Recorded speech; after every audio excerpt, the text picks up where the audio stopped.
What's up guys, Dr. Jorge Contreras here at CrossFit Curve. Here with my friend Todd Wise, who's going to help me demonstrate an exercise today, and that is the Sumo-Stance Zercher squat. So we're going to walk up here. We already have our bar set up so it's a little bit higher than his hips height. So you can go ahead and drop underneath it with tension, and he's going to hook it right at his elbows, pick it up, step back.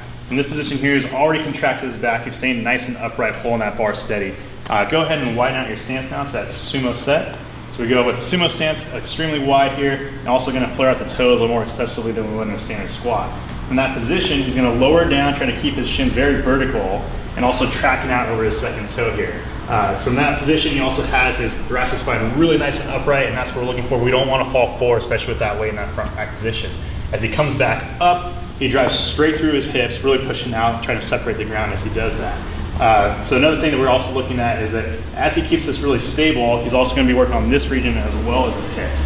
Now, if he wants to make that a little bit more difficult, more challenging, he can go ahead and separate his hands. That's going to place his shoulder into external rotation, which is also going to make a little more emphasis demands for his scapula, his shoulder blade to hold stable. So in that position, go ahead and lower again, Todd. And again, we see how he stays really nice and upright. He's holding strong all throughout here, while at the same time gaining a lot of mobility in his hips as he comes back up.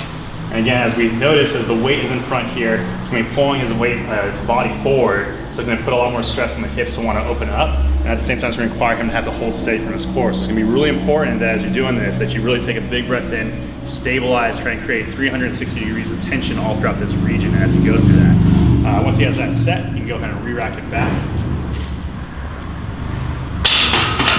He places it down. Now, always start out just an empty bar, get a feel for that. You might not break the plane of parallel like he did the very first time, but that should be your goal to work on. We don't want to just drop all the way ass to grass just because you can't. You want to maintain that tension, so staying really upright and keeping your hips back at the same time.